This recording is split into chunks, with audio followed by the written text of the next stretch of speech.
Before dawn the red keep breathed like a great stone beast, warm from hidden flames and the long sleep of masonry.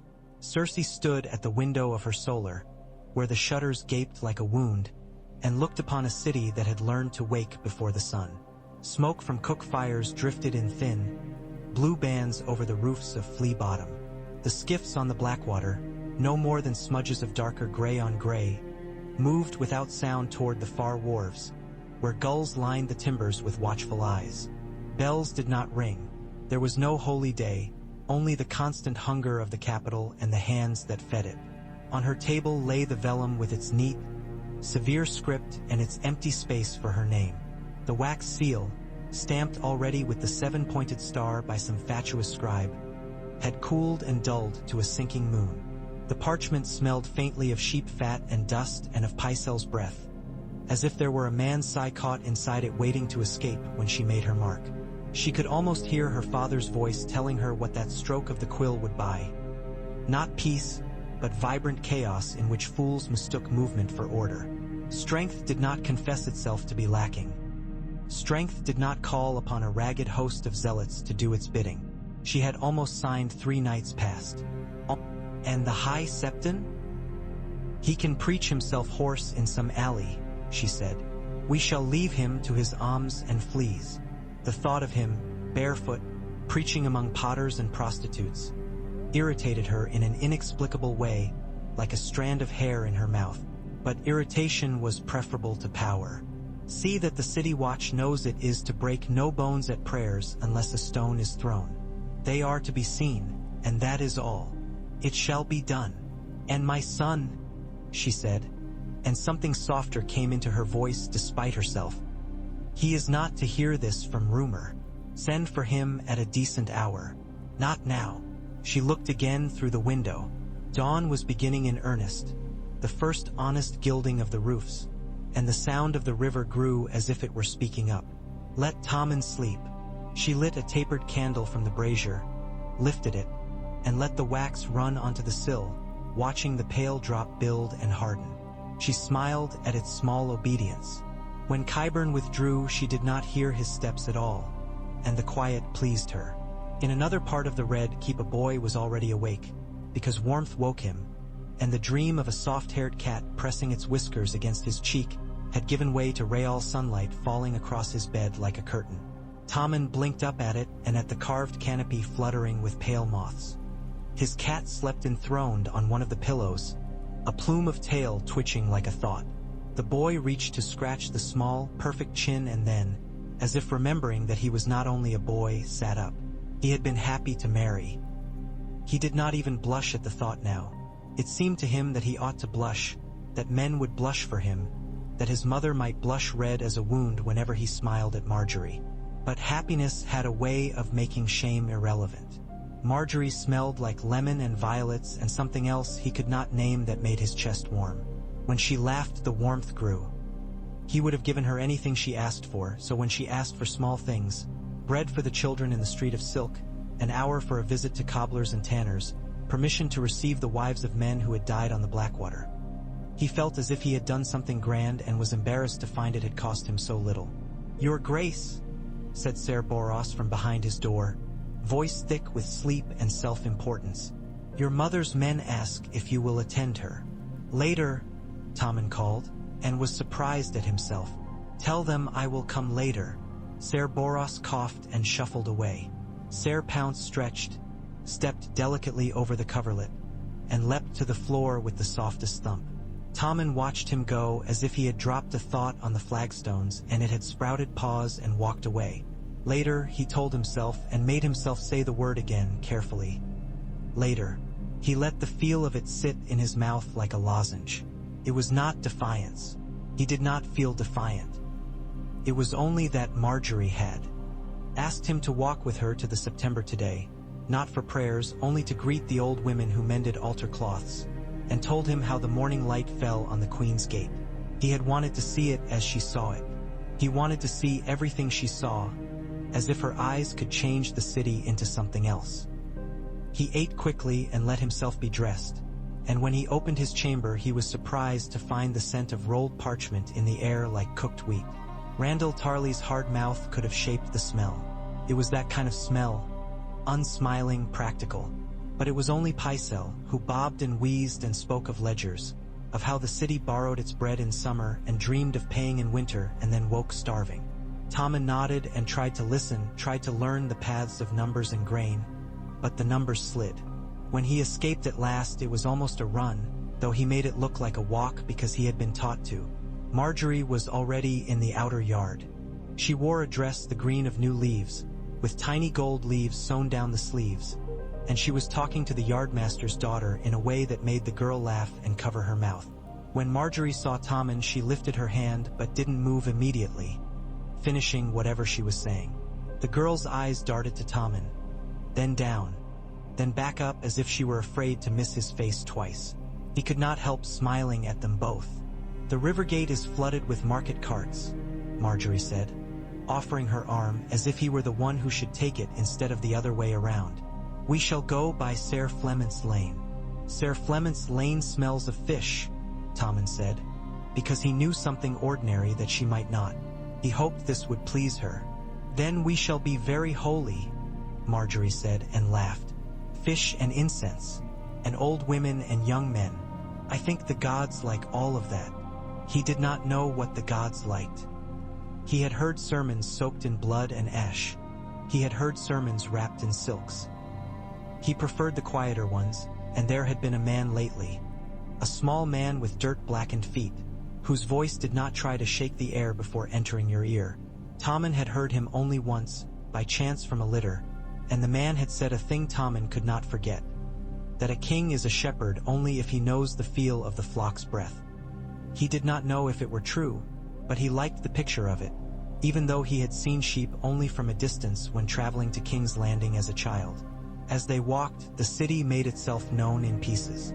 A child with a wooden sword, a woman with barrels of pickled onions, one leaking brine like a weeping eye, two youths in new blue cloaks too old for their shoulders, the brass sons of House Florent polished bright, a column of soldiers all dust-stained and wilted, marching as if their boots were too hot for them.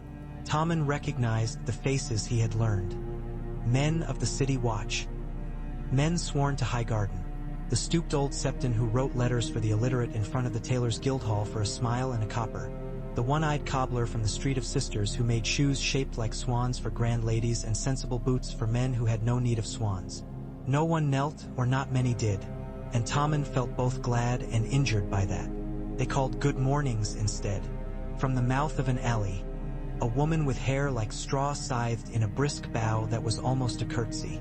He wanted to walk closer to the alley and see what it felt like to stand where she stood. Marjorie's hand eased on his arm, and he went on. At the September they did not pray. The morning was mild. The stones smelled faintly of cool water and dust and the faint lingering of candle smoke. In the portico, a dozen women were at work with small needles, lifting them like birds pecking. When Tommen stepped into the quiet, he felt an odd relief, as if taking a boot off and finding his foot less sore than he'd thought. "You brighten the place, your graces," said an old woman with a mouth like a thin smile carved in apple wood. "If you will sit, there is a bench." "Thank you," Marjorie said. "We shall sit where we are told." She glanced at Tommen, and the mischief in her eyes made his pulse run quicker. They sat, and Marjorie asked for stories. This was something she did that astounded him still. She asked and then she listened, as if the tales were better than music. A woman spoke of a son taken for the city watch. One spoke of a husband who did not stand up from his chair at the end of a day in the tannery. Here and again Marjorie said nothing and placed her hand on a knee or a knotted wrist with a gentleness that made Tommen feel proud, which surprised him. That he could feel proud and not jealous of that touch. When the barefoot man appeared through the arch, Tommen recognized him immediately despite the lack of star or sash or gold chain. He had a face like a page of parchment left in the sun too long. The lines were brown and deep, but the eyes were bright. "A benediction for hands," the man said, in his voice like a reed in the river bending with the current. "The work they do, the little lives the needles live." "The high septon," Marjorie murmured, almost in Tommen's ear, and Tommen had to fight not to start. She had said it with neither reverence nor disdain, but as if she meant, "The potter, the soldier, the baker. Shall we greet him?" Tommen hesitated only long enough to know that his mother would have told him not to. He rose with Marjorie. The old women watched them with eyes gone soft and strange, as if they could not quite see and so were forced by that lack to see more clearly. The man bowed. "Your Grace, your other Grace. We didn't come to pray," Tommen blurted, then winced at himself. "Not this day. Today we came to listen." "Listening can be prayer," the barefoot man said. "It is hard work. Our minds can be loud." Tommen nodded as if he understood wholly. The man's eyes were kind. He had seen such eyes on a few old men who liked cats and did not much like people. But this man seemed to have chosen people the way Tommen had chosen Pounce as a kitten. The thought made him smile without knowing it. "Will you bless this?" Marjorie said, lifting a piece of white linen half embroidered with small blue stars. "For the Queen's altar." "It is for you to bless, my lady," the man said. "But if you would have my words, I will give them. And I will ask for bread to be given out at the south door on market day. That is a blessing people can eat." "Thank you," Marjorie said, and for a moment Tommen believed very much in the goodness of mornings, that they could multiply like coins in the hand if you held them gently and did not grasp. The city watch kept to their instructions that day. They kept to them the next. They broke a few heads on the third, because the street of flour lay empty of flour and the bakers barricaded themselves in with their sacks. Qyburn found the captain that evening with his hair still damp from the bath his wife had drawn him before he came to the Red Keep. "Her Grace is patient," Qyburn said, not smiling. "The crown remembers those who obey with thought and those who obey without it. Be known for the first." The captain, who had been a soldier in 3 different colors before his hair had gone thin, told his wife that the silence of the king's creatures was a worse danger than their words. But he said it in the voice of a man boasting of open skies to someone who had never left a cellar. Cersei listened to reports like fingers on a lute string. The city's hunger she understood. It was a coiled rope that could be tightened with care or in a panic. She tightened it by half. The crown purchased a grain barge with coin she took from the master of ships, who was not yet Arain Waters, though he had begun to haunt the yard like a young lord thinking of a girl, and sent it upriver under her own warrant. She made a gift of it to Tommen to distribute in the name of his bride. Marjorie's thanks at supper were perfect. "You are too generous," she said, and looked at Tommen when she said it, as if Cersei had not been at table at all. When the letter from Dorne came, its seal shining with sand and sun and bitterness, Cersei did not open it at once. She carried it to the window and turned it over and over in her fingers as if it were a coin weighing the world. She had dreamed last night that Myrcella was a girl of 6 again, dribbling a cup of watered wine down the front of her dress and laughing at herself. In the dream she had pressed her palm to her daughter's chest and felt the small clicking of her heart.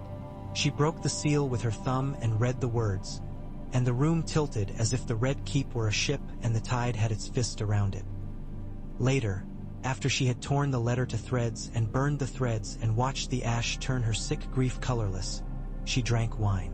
Pycelle arrived and sputtered and spoke of diplomatic niceties, and she sent him away with such a glance that he tripped over his own robes. Ser Robert Strong stood in the recess like the shadows had sprouted a man. He did not move. She did not speak to him. Sometimes words were unworthy of the company of the dead. She told no one until evening. When she told Tommen, he went white the way children went white when they learned an obvious truth too soon, like that parents bled. He made a small sound very unlike a king. Marjorie pressed a cloth to his eyes and did not look at Cersei. Later, in the dark long before dawn, Cersei rose from her bed with her hair unbound and walked the gallery to the place where the skulls of dragons had been kept once. The smell there was like earth curdled with oil, and the wind from the sea reached even this far. She put her hand on stone and said Myrcella's name to it until the name was an ache in her tongue. In Qyburn's chambers there was always a scent like mint with rot beneath it, as if the plant had been planted in a grave. He had begun to speak more softly lately, as if he did not want to spill the things he carried inside his mouth. "The Prince of Dorne writes that the prince's consort took ill," he said. placing a particular weight on the word ill that meant it was not an illness. "They deny all," Cersei said, and lifted the cup at her elbow and drank, though she did not remember calling for it. Wine was not enough, but it was something. "They deny launching their vipers at my daughter, and they will deny the next thing, too. That is how men behave when they stand behind tradition while making new sins."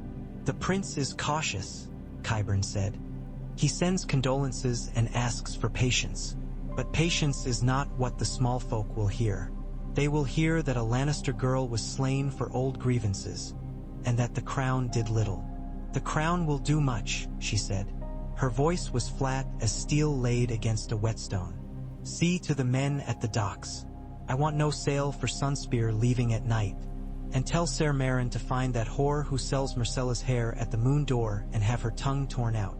"Ser Meryn is with Lord Mace," Qyburn said blandly.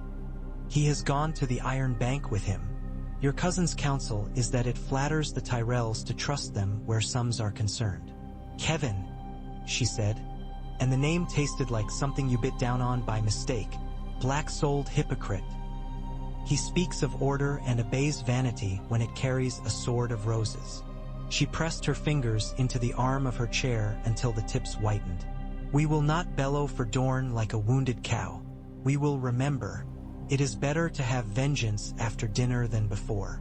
Afterward, she went to the small council and wore a face for them. Harry's Swift talked of guessing everything by halves. The maester droned. Mace Tyrell was away, and Olenna had not arrived. This made things both easier and worse. The chair that ought to have been her father's lay empty like a threat. She thought of sitting in it to keep the room sensible, but did not. Let the emptiness annoy them. When Olenna came, she did so as if she were a summer storm that had been invited into the house by the host. She wore weeds as if they had grown jewel-wise. She sat without being asked, plucked at the air with 2 fingers, and said, "If we are finished being kind, shall we be clever? A city that chooses hunger will eat itself. You need discipline and bread, not sermons and thugs in stars." "I have no thugs," Cersei said.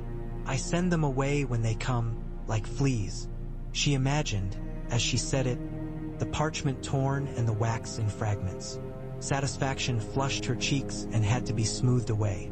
"Your son is in Bravos, plucking harps in a hall full of men who don't dance," Olenna said dryly.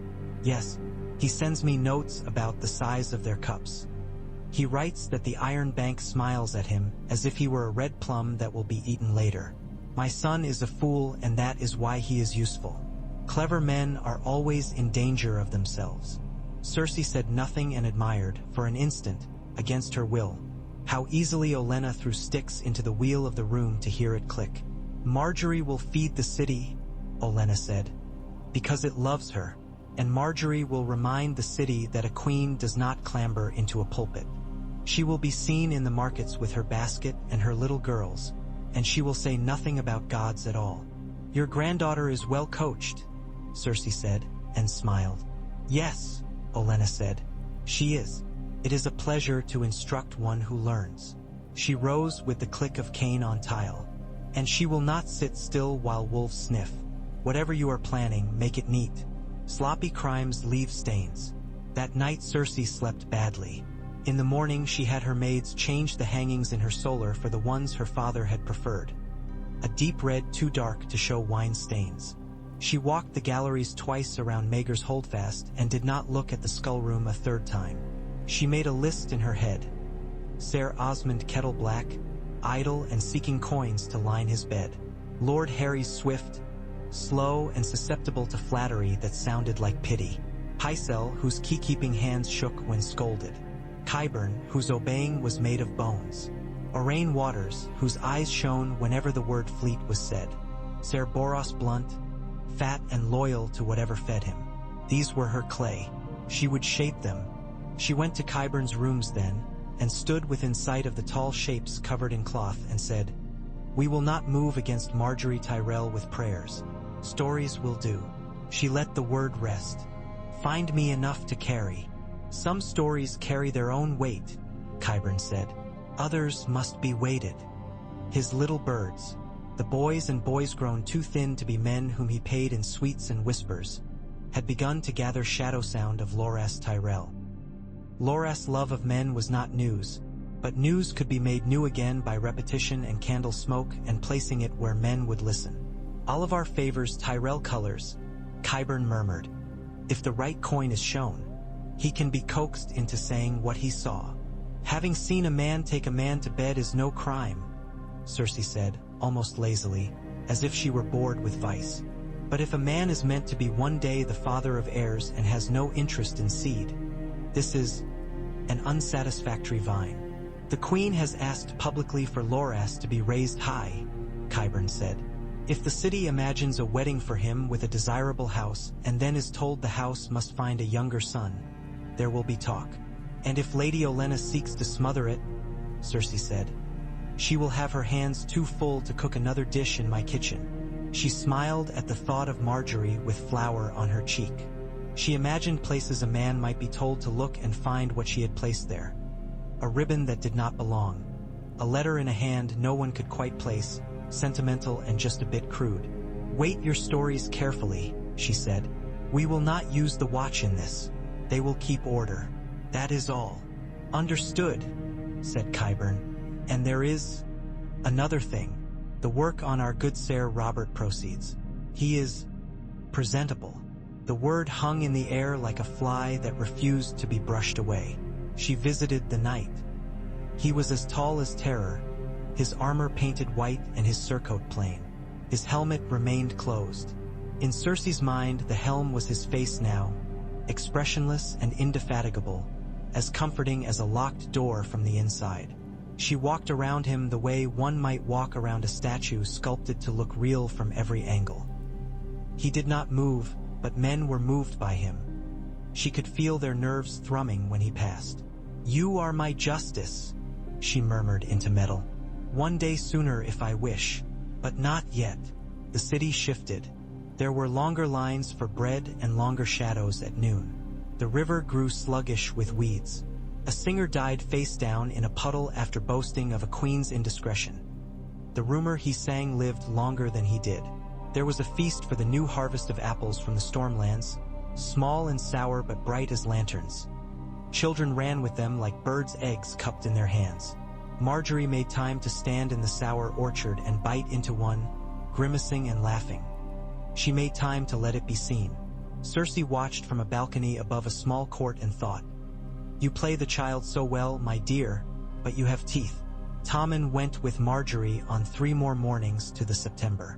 He sat on a bench and held yarn while women wounded. He went once without her, leaving at dawn with only 1 Kingsguard and no trumpets.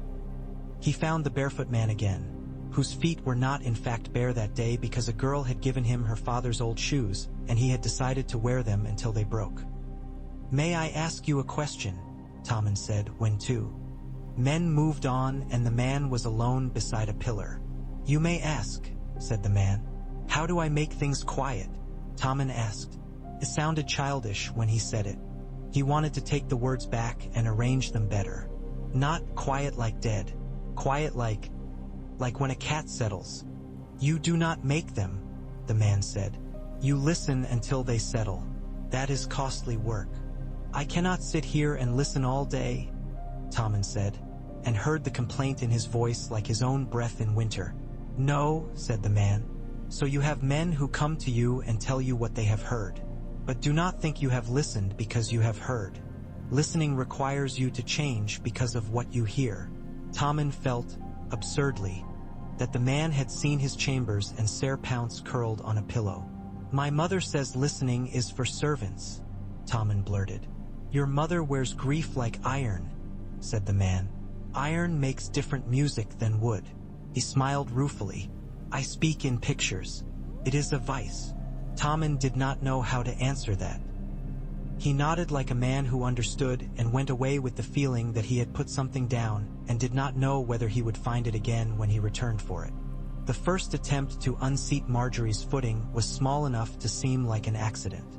At a modest supper in the Queen's Solar, after jokes about apples and talk of a litter of puppies born to a kennel bitch belonging to Lord Harry's daughter, one of the serving girls spilled mulled wine with a little gasp, and the red ran across the table like a river on a map. Marjorie laughed and said it would be bad luck not to tip her glass in answer, and so they all did, the splash making streaks and islands. Tommen smiled and made to drink, but Marjorie touched his wrist. Lightly, always lightly, and said, in that voice she had where she made a thing into a game, "Let us switch cups, husband, for luck. Yours looks sweeter than mine." The two cups met and exchanged hands. Cersei thought, that is fine. Let sweetness be sweet. She took a sip. It tasted of cloves and honey and something that grew a garden on the tongue. Marjorie sipped. She's guessing, Cersei thought, oddly pleased. It was good to be matched and better to be underestimated. They had placed enough powder to make a novice nauseated and no more. When Marjorie's hand went to her stomach later, it could be 100 things. One of them would be a story. The next morning, though, the maid whose hand had shaken while she poured fell in the kitchens like a bird flying into clean glass and died within 2 breaths. The cooks crossed themselves upon seeing the purple of her lips and said the word poison to one another in whispers they thought were private. Qyburn had seen to that, as he saw to so many private whispers. "What did you see?" Cersei asked. She had not slept. Myrcella's name rattled inside her like a kernel in a gourd whenever she closed her eyes. "I saw a girl who did not matter, Qyburn said, "for one day, and she carried our weight and then was done." "That is what servants are for," Cersei said. "You have done well." But she did not feel well. She drank wine and its flavor was ruined by the thought of purple lips and a kitchen floor warmer than a grave. Olenna came without a cane that day and walked like a summer cat on hot stones. She sat before Cersei without a greeting. "Your cook will be whipped for negligence," she said. "You should do it yourself if you want it done right." "You may whip yours for me," Cersei said. "We did," Olenna said, "for going to the market without an escort. It is inconvenient to lose women who know where the best apples can be had. Your city eats lies like tartlets." Her mouth twisted. "Do not poison my granddaughter with your housewifery. I put the beads on that child's first gown myself. I will not watch you unstring them." "You think everything is your embroidery," Cersei said. "Be careful your thread is not cut." Her voice was quiet, and it pleased her to hear it quiet. Quiet sounded like control. To her annoyance, it only made Olenna laugh. "Oh, you are a pleasure," the old woman said. "Apure pleasure. My granddaughter plays with silk, you play with knives. Do not cut yourself." Kevin returned 2 days later, dewy with Braavosi politeness and carrying victory in a purse. He kissed Tommen's forehead like a man saluting a shrine that had become dear to him because his own son was dead, and he did not kiss Cersei at all. He made his bow and accepted the hand's chain upon condition that the queen stop presiding at council as though she were both regent and small council entire. "You will sit when invited," he said. "You will be consulted, but you will not rule as if the boy were merely a seal for your hand." "I will consider what is proper," Cersei said, and the chain settled on Kevin's breast like a pale serpent. She kept the smile on her face and the rage in her lungs. In her mind she saw Sir Robert Strong standing behind her chair and Kevin staring up at him with his mild, prying eyes and saying, "Is that a man or a bull with a face?" She wanted to frighten him. She wanted to frighten the whole room. They did as they pleased, however. Kevin mended quarrels with the Tyrell men as if sleight of hand could knit bone. He sent Ser Balon Swan to Dorne with fine words and a funeral train. He called for inventories of granaries the way a soldier calls for men to muster. To Cersei's face he was faultless, and in council he allowed Harry's Swift to prattle and Pycelle to wheeze, and then spoke the truth himself in plain words that made men feel ashamed of their fussing. Marjorie was all soft pats on arms and honey for children. Between the two of them, the city liked the crown again for a season. Liked it well enough to grumble less and expect more. Cersei knew better than to mistake liking for loyalty. Liking was an apple. Loyalty was a seed. "Let Orain Waters build your fleet," she said to Kevin, standing by a window whose panes shivered with the crash of waves in a wind from the southeast. "It is time we looked outward again." Kevin looked outward as if to humor her. "There is a man with a well-kept beard at White Harbor who is building ships with northern wood," he murmured. "And we should watch him as well. But yes, a fleet is better than a song about one." She found Orain watching the shipyards one morning as if they were a stage set for his entrances. He had lips carved for smiling, and he wore the sea like a perfume. "My queen," he said with a little bow, "the city has the beginnings of a navy. It needs the middle and a happy ending." "You have your ending," she said. "If you behave well, the crown will fund 10 galleys of 60 oars by winter. The Prince of Dragonstone once held a harbor. I would like the sound of our oars to echo inside it. And I would like my enemies to hear it." Orain's eyes brightened, lit from within by a private lantern. "I will give you the echo you seek," he said, and his voice made a promise that did not tell its price. After that, the steady work of making stories into tools went on. Oliver learned to smile at the men who sat in wine shops within earshot of the September and say, as if it hurt him to say it but he had to, that he had seen things he wished not to have seen between highborn men. It did not matter that everyone had always known it. What mattered was the making of the knowing into something you could hold in a palm and show to a neighbor, the flare of shame like a match in the dark that made a face beautiful or ugly depending on the angle. Cersei did not bring charges. She did not have to. Parties at which Loras smiled began departing just a little earlier. Conversations shifted when he approached and shifted again when he left. It wasn't much, but she could feel it. "What did you do?" Tommen asked Margaery one morning, whose cheeks were pale and whose hand trembled once as she reached for him. She was seldom pale and never trembled. "I remembered a thing I ate," Margaery said, smiling, and Tommen felt an unease he did not know how to keep from his face. "It did not agree with me."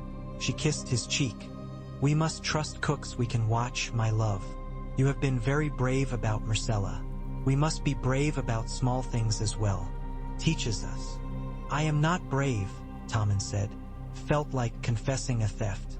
"I am only tired. Mother wants me to be iron. The High Septon says good men are wood. You are," he faltered. "I am a weave," Margaery said gently. "If you pour water on me, I change color and dry again later." She touched his hair. "If I were iron, I'd sink. Your mother has learned how to breathe underwater. It is clever. But you and I, we will float." She could say such things with her handfuls of metaphors and make them seem like sense. Tommen nodded past the knot in his throat. The day the riot began, the wind was wrong. Old shipmen swore they could smell storms days before. Common men sniffed and said, "It's a bad wind," as if the air carried a note that made their shoulders ache. The wind came from no one direction. Smoke was uneasy all day, and the gulls circled lower than usual. A rumor went through the markets on boots rather than bare feet, that the crown would inventory private granaries and force bakers to bake or forfeit flour. Another rumor carried in a cloak, that Margaery had refused to pray for Myrcella's soul and had laughed when asked if she would light a candle for a rival. These were Qyburn's birds and others' birds and some birds that had been dead a long time but whose feathers still fell when you shook the right tapestry. Margaery chose that afternoon to walk to the Queen's Gate with a basket on her arm, because she understood how pictures worked. Tommen went with her because his body went where hers went. Kevin watched their progress from the Red Keep and saw how the crowd moved like a slow river that had found itself a slope.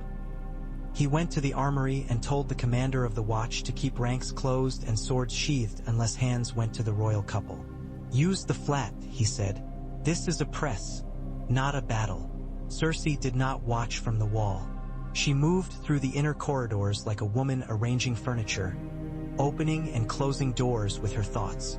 Ser Robert Strong's pace filled the space behind her like the heartbeat of a house. Qyburn met her in a passage that smelt faintly of old rushes and spoke her name soft as a physician at a bedside. "All is as you predicted," he said. "There will be a stone. There will be a thrown word that is worse." The stone flew not at Margaery but at the man before her, one of her maiden's cousins, who had a face too handsome for safety. It struck his shoulder.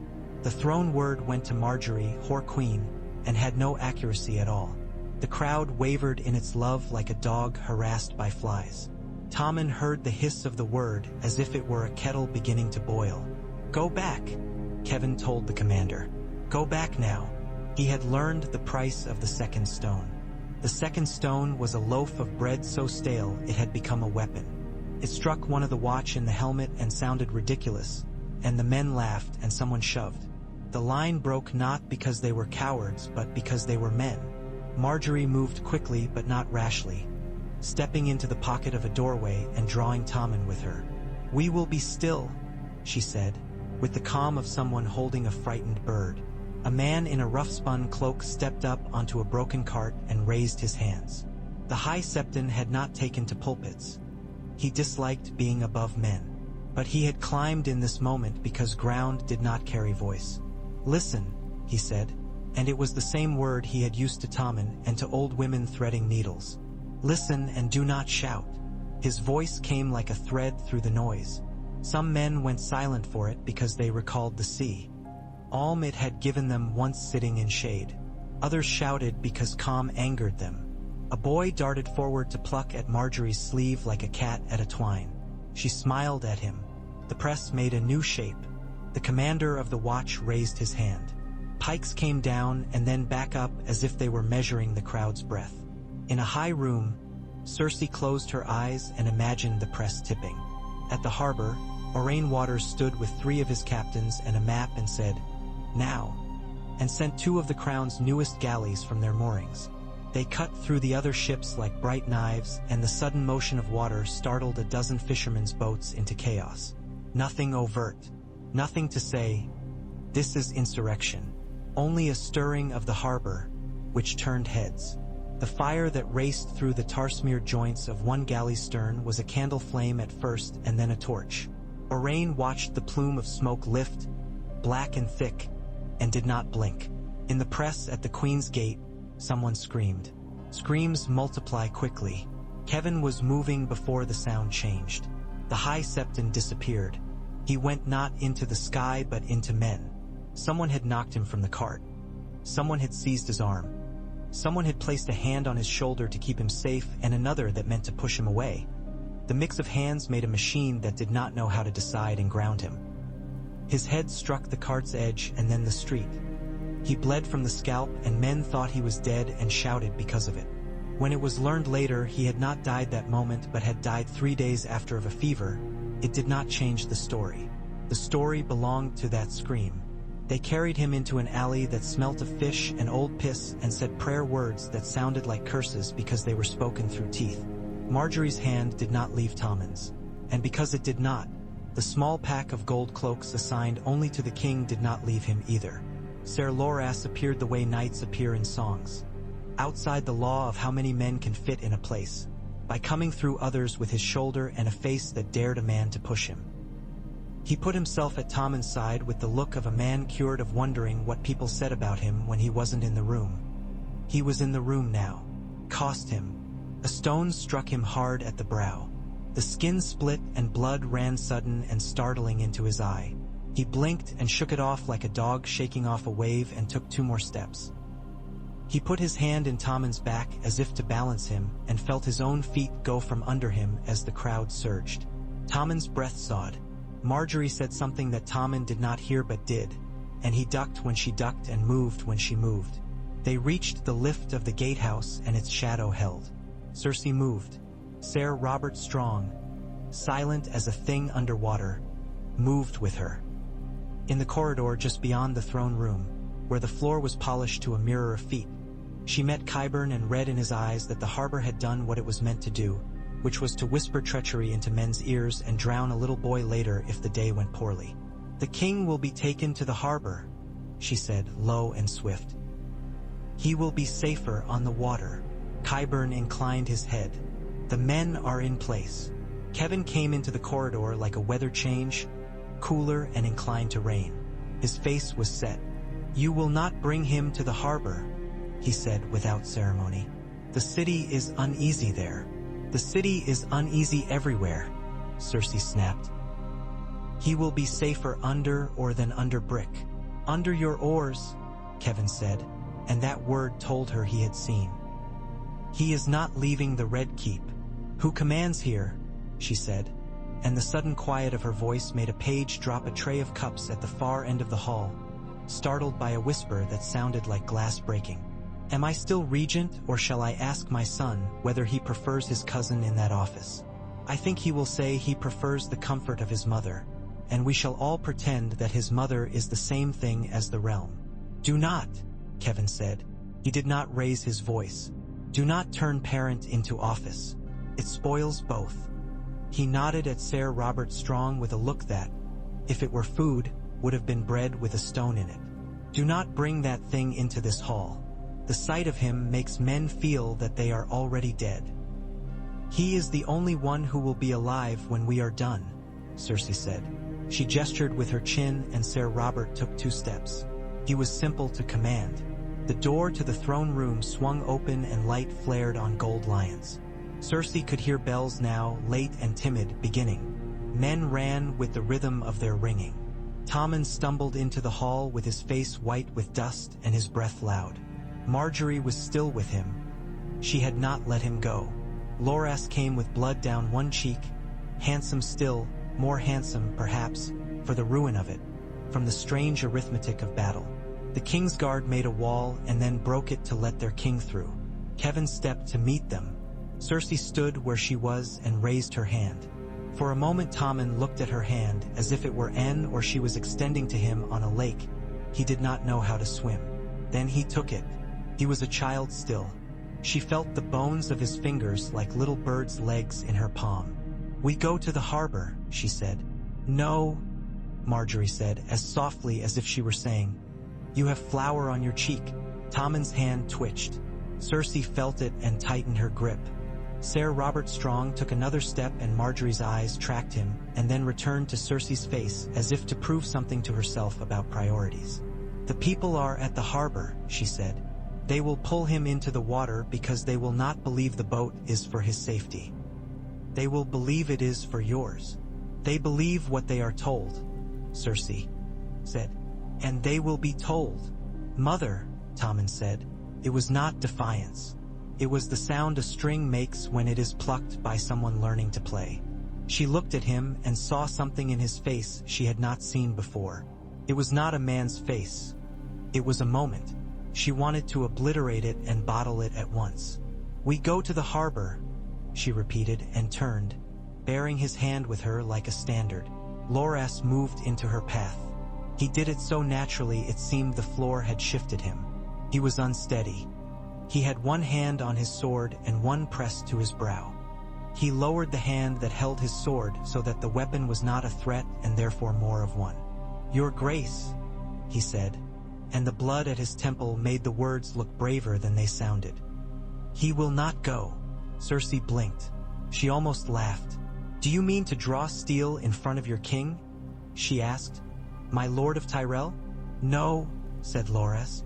"I mean to stand." Sir Robert Strong stepped, easy as a gate opening.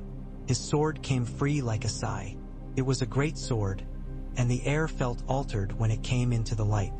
For a heartbeat everything in the room seemed to exist only to notice the sword. Loras had trained for beauty and trained for war and trained to put one on top of the other so men would remember both. He knew by the feel of the blood in his eye that he was slower than he ought to be. He knew by the feel of the floor under his boots that he had no room. He raised his blade and the kiss of steel meeting steel took the breath out of the room. Sir Robert did not speak, did not grunt, did not pant. Loras bit the inside of his cheek to taste the present. He would have died in 2 strokes had he not been what he was. He did not die in 2 strokes. He made 4. On the 5th he went to a knee because he had slipped on a drop of his own blood or a drop of someone else's. What did it matter? And the flat of Sir Robert's sword struck him across the head and made a white in his vision that lasted too long. He rolled as if a horse were falling on him and came up with the point of his blade where a man's thigh would be. Sir Robert did not seem to feel it, or if he felt it he accounted it as nothing in the world worth thinking about. He closed, and the hall gasped, and Marjorie made a sound that was not his name and not her husband's and was her own. It might still have ended there. It might have been a story the city told with its bread tomorrow. That the king's mother's giant slew a Tyrell and the queen's eyes went wintergreen and remained so ever after. But Kevin was not a man who wished to be part of such a story. He had never desired to be remembered for moments, only for decades that looked like nothing in particular. He did a thing without waiting for permission. "Now," he said to the men he had placed in the gallery, "the way you place wedges in a door frame so the swell of wood does not trap you." 3 nets came down like 3 white autumns, spun from good cord used for hauling fish. They fell on Ser Robert's arms and shoulders, and though 2 slid uselessly from the armor, the 3rd snagged. The giant took 2 steps with men dragging on him, and still he could have reached Loras in time, but for the 4th shape that stepped from a doorway Loras had chosen hours before and left a man in. It was Ser Balon Swan, back from preparing the Dorn journey early, not by the favor of gods but by the curse of wind. He had a halberd, and he set the hook of it in Ser Robert's knee with all of his considerable weight behind it, bracing his foot, and he pulled not to cut but to turn. The giant turned. It was not a wound. It was a trick of balance, and tricks mattered. There were men enough to seize a moment once it had been made. They piled like ants on a frog. The halberd clanged. The nets made a terrible sound as they strained. Ser Robert had not cried out once, and he did not cry out now. He moved as if he were the statue of a man in wind, and the wind had become cruel. "Get him down," Kevin said, and his voice unstrung the panic of the room into labor. "Into the cells. Pin the helm. For the love of your mothers, pin the helm." They did not kill him because they could not, and because it was unthinkable that something made by a queen should be ended by men who were not kings. They dragged. They pried. They levered his weight against angles and stairs designed in some mad age to hold dragon fire, and they found that the Red Keep was good for holding things not meant to be loosed. They put him at last into a vault where iron had been worked into a grate with teeth like a monster's smile, and they wedged the iron with oak and drove the oak with wedges and hammered the wedges until even the sound of hammering seemed pinned. He stood in the dark and did not breathe and was there. In the throne room the smell of sweat and metal settled. Loras swayed. He had a wound like a second mouth at his hairline. Marjorie had Tommen's hand still. Cersei seemed suddenly smaller than she had been a moment ago. Not because she was less but because the hall had grown. She drew breath and it was a thin thing. "You cannot protect me from my mother," Tommen said to Marjorie. So softly the only person who heard him beside her was Cersei. He pulled his hand free. He took a step up the dais. He was shaking. He climbed 2 steps and then turned and stood not on the Iron Throne but slightly before it because he did not wish to sit, did not wish to be cut, did not wish to fake courage with the seat. "Uncle," he said, and when Kevin looked up, Tommen said, "Take the hand's chair. You will keep it." He swallowed. "Mother, you will go to Casterly Rock." The room took a breath then failed to exhale. Cersei smiled in the way a woman smiles when she thinks of a foolish thing a man has said to her in bed. "I will not," she said, and the words dropped like pearls in mud. "I am the queen." "You are my mother," Tommen said. He did not shout. "And why?" "Oh, you will go to Casterly Rock until I call you." He looked as if he might be sick and as if he would not allow himself that pleasure even on his own floor. "You will take your maids and 2 of the Kingsguard whom I name. You will not take Qyburn. He will remain to answer the hand's questions." Cersei's cheeks were hot with the blood that had nowhere to go. "You think you will hold me like a—" "We will treat you," Kevin said, stepping in as a man jumps between men who will hurt each other. "With every honor due the mother of a king." He did not look at her while he spoke. He looked instead at the floor, at the hall, at the men. He looked at the business of making this not a scandal. "We will make a parade of it if you prefer, or we will do it in mourning without pageant. In either case you will be accompanied by 20 men and 100 loyalty oaths." Cersei wanted to laugh. She wanted to kill. She wanted to rub Marjorie's cheek with her thumb hard enough to smear it. She looked at Tommen and saw the boy who had wept when his cat brought him a mouse, and she looked beyond him and saw winter in the stones. "I birthed you," she said. She did not shout. "You are not strong enough to do this without me." Marjorie did not speak. She stood and let Tommen be seen. "Then I will become strong," Tommen said, and the words came out broken and had to be said again, and he said them again without looking away from his mother. Then I will become strong." She had never been struck by a man who might someday be a man. She had been struck by men who were already men and by men who never would be. The slap of the child believing himself, was new. She stood very straight and found that her back hurt, as if some wire there had been twisted too often. She turned her head and spat her hatred at Marjorie silently, and told herself it was not because she feared but because she despised. Then she turned back to Tommen and bent her head the smallest fraction a neck can bend without seeming to move. "As you will, your grace," she said. She did not look at Qyburn as two men put hands on his arms. He did not resist. He had a smile even then, a little indulgent thing, as if watching a child assemble blocks in an elaborate city he would delight in knocking over later. He went as if to a lesson he wanted to teach. In the days that followed, the city made new stories with hunger. Bread came. Guards stood in places where they had not been before, and their faces were ones you could like or not like but which you recognized as the faces of the crown. The high septon lay on a pallet and sweat and murmured, and old women dipped cloths into water and laid them on his brow and said, "Rest," and "You did well." He died without great pain, and the city went on. Grief in the capital was like water spilled on stone. It left a dark patch you could step around. Qyburn answered questions until the answers grew like mushrooms. Too fast, too soft. He admitted nothing. He offered small truths with good manners. Kevin had him lodged in a chamber that once held a privy councillor who had been found cooking the books. Guards sat outside and the door was left open by day and closed at night without bolt. "We will not show the city that we fear him," Kevin said, and men called him a fool under their breath while admiring him. Cersei prepared to leave and did not prepare.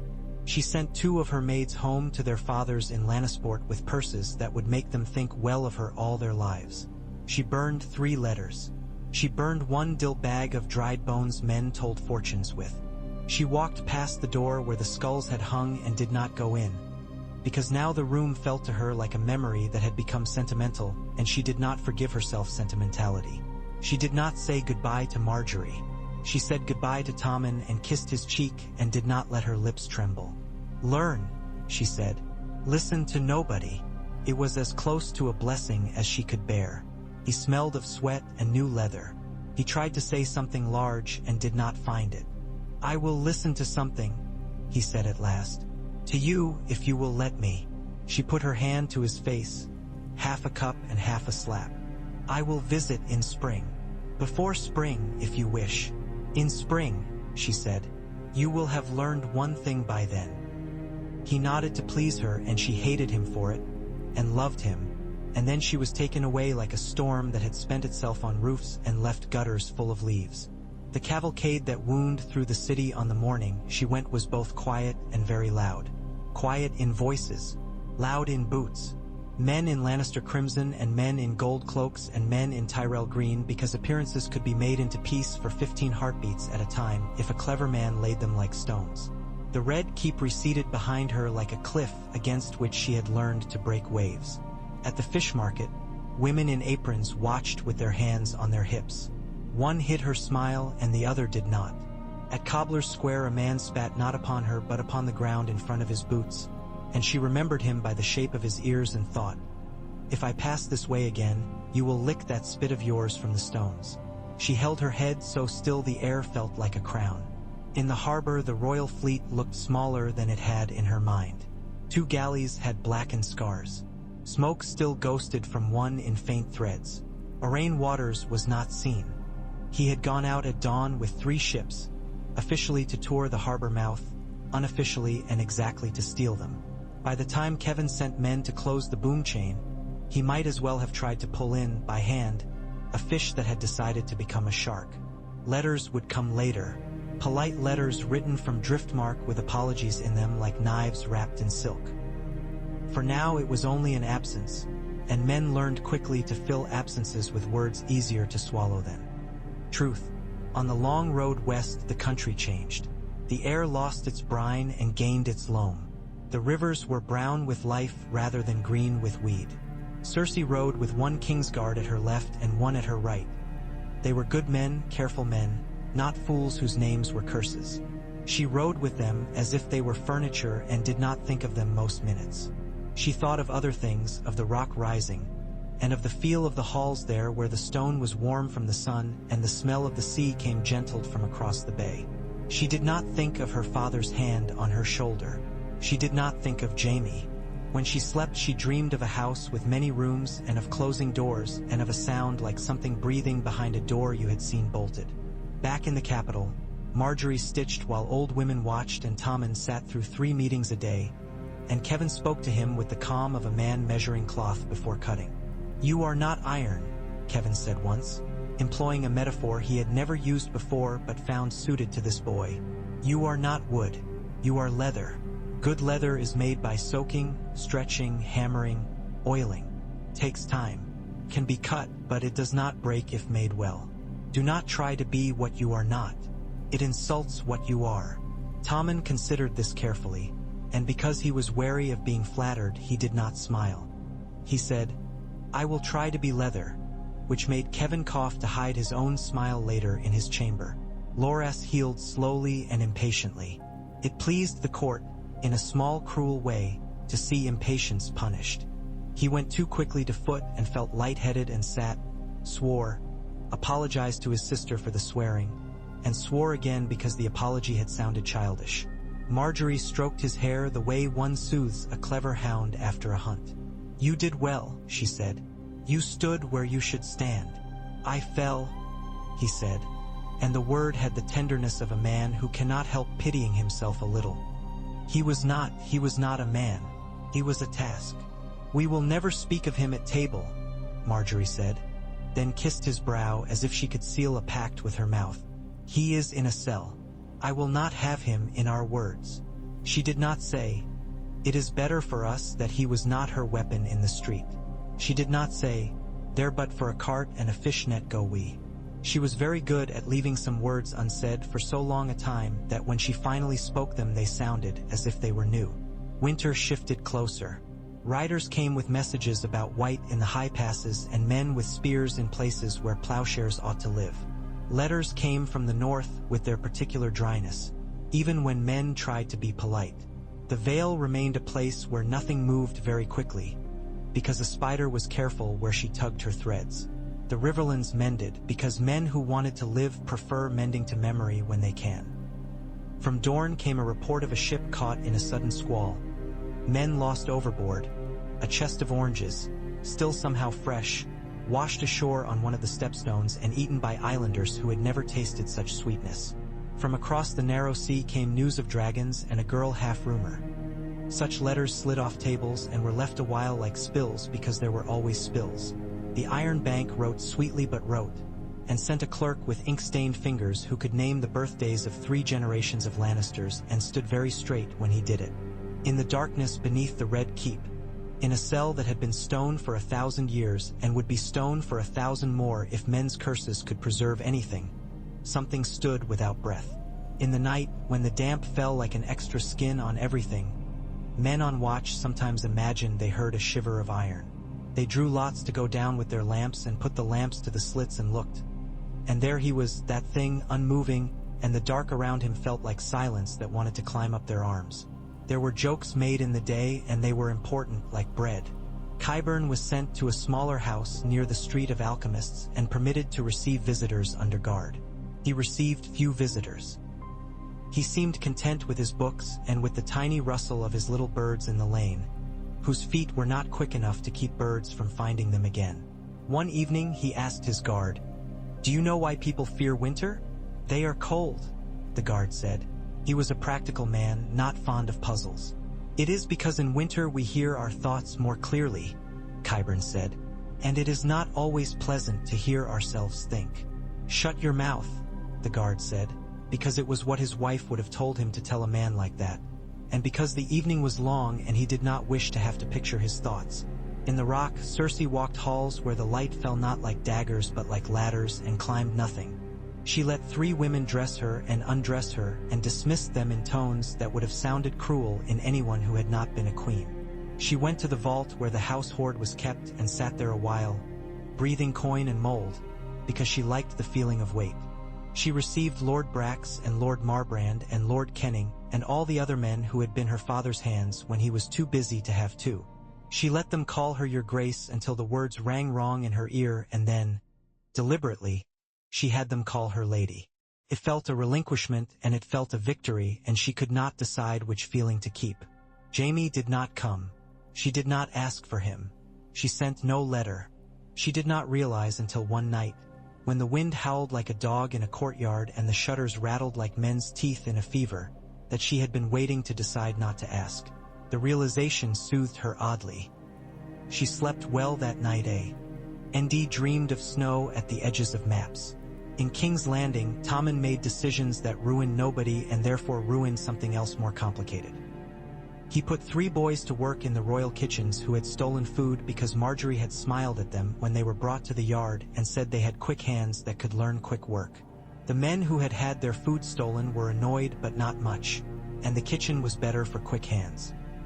He pressed an extra purse into the hand of the High Septon's foremost helper, a woman with arms like a farmer's who had once killed a rat with a bottle. He allowed Kevin to place a row of men who owed more to him than to anyone else within earshot of the throne, so that words would not travel only by one road to his ear. He learned the names of 6 more captains of the watch and 2 more gatekeepers and 1 man who cleaned rat droppings from cells who used the word Your Grace like a prayer. He learned to stop once a week without telling anyone, at a small balcony that looked out over the fish market and breathed the smell of fish and the smell of men who had not yet caught them. Margaery made no mistakes large enough to be named and many small ones perfectly arranged. She asked for nothing impressive. When she wanted a thing, she placed it on Tommen's table like an apple, bright and sour enough to wake you, and said nothing until he tasted it, and then she praised him for liking it. She watched him when he turned from her to listen to Kevin and felt the oddest sensation in her chest, like a thread being drawn twice through the same hole with care lest it fray. She thought sometimes of her grandmother's hands on her shoulders when she was a girl, heavy and purposed, and felt how those fingers had shaped the slope of her shoulders even now. Winter crept into the corners of the capital like a cat that had made peace with a house at last. The first frost in the gods' wood was thin. It broke under a boot like spun sugar, and the page who stepped on it laughed and then felt embarrassed for laughing and looked around. The river steamed mornings. The sky was such a perfect blue on some days it made men belligerent because they could not live up to it. On others it was the color of lead. When the first letter came from the rock, it was brief. Cersei wrote, "Teach him to be wary of courtesy. It has killed more kings than knives." Tommen read it 3 times and tucked it into a book he had begun to read that he did not like and told himself liking would come if he insisted. He did not tell Margaery about the letter and did not know whether it was because he was loyal to his mother or because he wanted to have something of his own. Margaery sensed it anyway, the way one senses an extra draft in a room without seeing the crack. She said nothing. She comforted herself with the thought that influence is a well. Sometimes it runs slow, but if one keeps the leaves from clogging it, it gathers. In the Shy Maid, a wine shop near the Street of Flower, men spoke softly of the day the queen had gone to the rock and there had been no wildfire. They said it as if they had cheated death somehow by not believing in it. They said it as if the gods had spared them because they had not shouted too loudly. In the great houses of the Reach, letters were read with pursed mouths and then neatly folded. Those mouths preferred neatness. In Dorne, men stood on terraces and let the light fall on their faces and did not speak names out loud. In the Iron Islands, a man with a crown that looked as if it had been cut from a sail laughed and cut another man's cheek with a ring and let the blood fall in the sea. In the north, a man scribbled a note with blunt, clever fingers that said, "Simply, winter will test the south and we will see whether the south remembers how to be poor." He sealed it with paste because wax cracked in the cold. Cersei stood on a balcony of the rock like a queen cut upon a coin, and the sea thundered a long thinker's thought, and she set her jaw and counted her enemies and counted those fewer friends that were worth double. In the dark under the keep, Sir Robert Strong stood and did not fall and did not rise. In the halls above, men swore small oaths and kept them. In the September, an old woman dropped a needle and laughed at herself and stooped to pick it up, her back creaking like a door that has learned over time which way to swing. One evening Tommen went alone to the small balcony above the fish market as the day went down pink. He pressed his hands into the stone and felt the cold of it as a fact. Below, a fishmonger and a customer argued about scales, and the fishmonger slapped a fish's side to show its freshness, and the sound was satisfying and stupid and wonderful. The king smiled. He did not feel strong and he did not feel wise.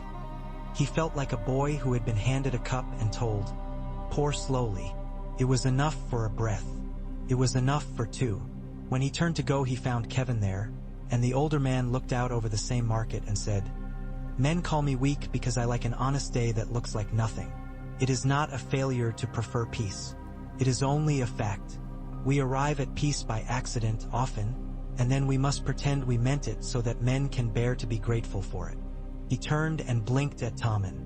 "Your mother would scorn that speech. She would say, 'Find me a spear.'" "She would," Tommen said. He looked down at his hands on the stone and then up at the old man and, without knowing why he needed to do it, said, "Will it be enough? The not killing." "For a season," Kevin said, and the words sounded like wood being planed. "Honest, a little sad, and seasons are what we have. The next storm will find us regardless. Our task is to make sure that when it comes the people recall that you did not try to throw them off the bridge to lighten the load when the last storm came." He clapped a warm hand to Tommen's shoulder. "Come. Supper." In the reach, Olenna laid her cane beside her bed and lay down without undressing and closed her eyes and pictured the red keep on a day with snow like ash. "Not yet," she told the winter in her mind and slept. In the rock, Cersei walked at night. She knew the steps in the dark with her feet and did not use lamp or candle.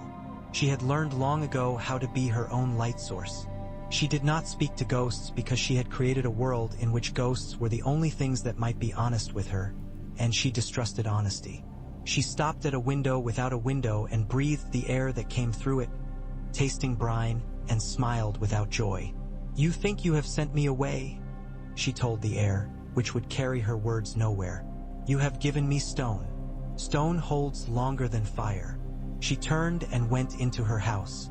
On a cold morning when the first ice made lace on a basin beside the gatehouse and even the gulls sounded indignant, a boy on a wharf spotted sails where there were no sails yesterday and ran to tell the harbor master and tripped and fell and did not cry, because in cold weather crying hurts.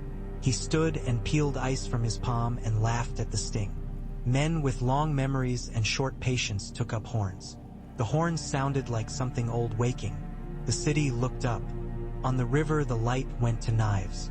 Tommen walked quickly to the window of his solar, where the shutters gaped like a wound, and looked upon a city that woke to danger like a man to a shout. He saw the ships sliding. He saw men in the yard moving like beads shaken in a bowl. He turned and without deciding to do it was already walking. He thought of his mother, counting enemies with the measured joy she took in bitter arithmetic, and he thought of how Marjorie's hand always led and never pulled, and he thought of Kevin, whose hands looked like a peasant's though they had never done peasant work. He did not know if he was leather yet. He walked as if he might be. Marjorie met him with eyes that held brightness and calculation in even measure. "Winter is busy today," she said, and Tommen smiled despite the fear that had made itself a neat bed in his chest. "Then we shall be busy also," he said. They did not speak of the faith militant, for there had never been a faith militant to speak of. Only men and women praying in the streets and in the September with their shoes on or off, their hands full of needles or bread. They did not speak of wildfire. They spoke of ships and gates, of bread to be handed out where fear made men greedy, of messages to be sent to stubborn lords whose wives could be persuaded with bracelets as easily as their husbands with steel. They spoke of what they would do today, knowing that tomorrow would unmake some of it and require the rest again. In the rock, Cersei received a letter written in a neat hand that did not tremble. She read it and smiled, and the smile looked not like a victory but like grammar, correct and cool. She called for wine and then sent it away. She did not drink. She stood in the light and held the letter out and watched the sun through it, making the ink into a shadow. "Very well," she said to the air, as if agreeing to a game with a child. "Let us see whose patience is longer." Above the fish market, the balcony held two people and the smell of fish and a cat that had learned to sit precisely on the edge of the world where the stone was warm in whatever sun there was. The boy petted the cat. The cat tolerated him. They looked out. Winter tasted the city and stayed. The bells, when they rang for morning prayer, sounded like themselves and not like a threat. It would not last. It never did. But for the moment the city breathed. For the moment the king was a boy with his hands warm on stone. For the moment that was a triumph as real as a battle won with trumpets, perhaps more. And under the keep, in the place where time was held to be exact and long, a man who was not a man stood in the dark behind iron and made no sound, which meant that everything else in the story had to.